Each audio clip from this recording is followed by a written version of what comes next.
Have you ever mixed up your words or forgot to say something? Well, we did both this week.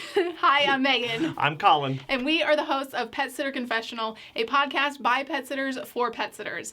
We're going to recap our podcast episodes this week, and the first one was number 270.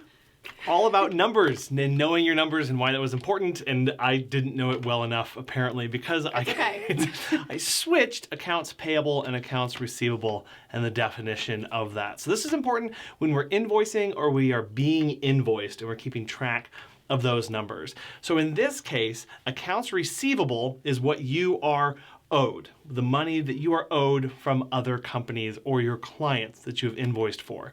Accounts payable is what you owe other people through invoices that you have received. And again, this is important to track so that you don't over leverage yourself and you know how much money is outstanding so that you know how much to collect. And then the other part was the whole impetus for the episode to begin with.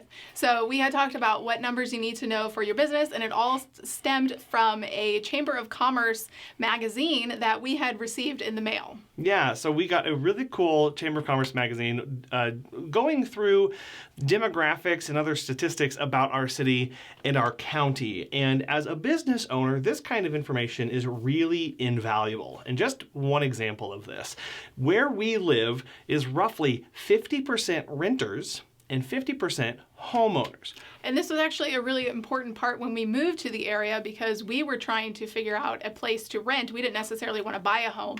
And so we were trying to figure out a place to rent where we could have our dog.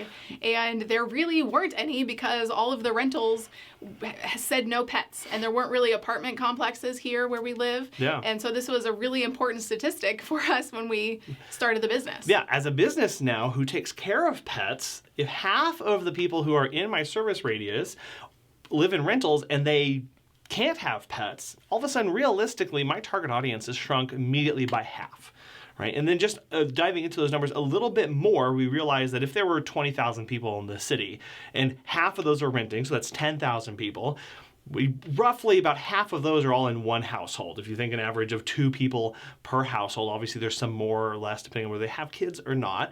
So then we've got 5,000 people that are our target audience, but of those, only 70% own pets, we know. Yeah, so I think when we broke it all down, only about 3,000 households or 3,000 people right, that really were our target client. Yeah, or were the maximum capacity, maximum size of the market here where we live. Now, 3,000 pets is way more than we could ever serve, but it was a much more realistic number than that initial population number data that you get. So whether you get your information from your local Chamber of Commerce, which definitely go and ask for this kind of stuff because they keep track of it, they look for this, or whether that's just U.S. Census data that comes out regularly, you can see exactly what kind of people are out there. Because we talk about needing to develop that avatar, needing to develop who your ideal client is.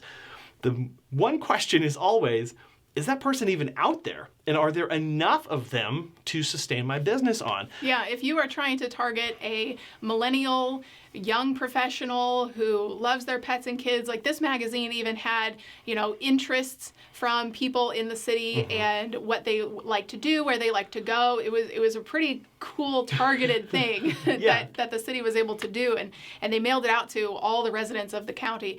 So if you're trying to target a specific person, you can use that data to know, okay, where do they like to shop? Where do they like to go? Who do they like to support in the community? And these are all great things to know when you are trying to build your ideal client. Yep, and then when you start targeting and marketing to them, because again, we want to make sure that they're there, that they're in good numbers, and that we may make sure that we're not missing the mark. We may think we want a certain group of people or type of client, and that's not going to sustain our business, or that's just not realistic for where we are, where we live. But yeah, looking at numbers as far as age demographics, where they live, whether they live in single family or whether they live in rentals, and again, pairing this with other data that you know is really going to help you set your business up for success when you're talking about targeted marketing, advertising, or just language to use when reaching out to them. So that's another way that numbers are extremely powerful to know in your business. And then on Wednesday, we had episode 271 with Tammy Guy from Creatures Pet Care. And she had talked about how her background is in biology and how she uses those skills that she learned with her biology degree and her time as a zookeeper into her existing pet care business. And that was really cool because we have backgrounds in biology as well. Hey. I have a master's in environmental toxicology, and Colin has a master's in environmental science. Natural resource management, something. It's not important. So it was really cool to hear how she uses her animal behavior and knowledge base in the animal world, brings it into her pet care business, and we could relate to that. Yeah, well, she was also really big in educating over those years, and she had a background in that. And it was a reminder to me of how much of a role we play as educators to our clients. It's not uncommon for a client to come and ask us a question, and we don't know the answer to it. But one of the most powerful things that you can say in response is, "That's a really good question. I don't know the answer to that, but I'm going to go do some homework. I'm going to do some research, and I'll get you an answer tomorrow with some resources and some links for you to go through." And that is something that you can do to make sure that they're equipped and that they're getting educated, because they're going to look to you as an authority figure and as a well-informed person at that point. Well, and this is not just about educating them about your services. What is a dog walk? What is a drop-in? How are adventure hikes different than just dog walks? Like, that's all good, and the client needs to know and be educated on that, but really talking about the specific aspects of pet care. So how many litter boxes do I need? What do I do if I'm approached by an off-leash dog while I'm taking my own dog for a walk? How do I find a lost dog, or how do I find the home of a lost dog? Yeah. What do I do? And just the specific pet care aspects and pet tips and advice that they're really going to be looking for. Yeah, and answering those before they even need them, right? You can stay one step ahead of just putting out that kind of information. So it's a great place to pull from for social media posts or for blog topics or for Facebook Lives or anything like that, where you can start equipping and educating your clients.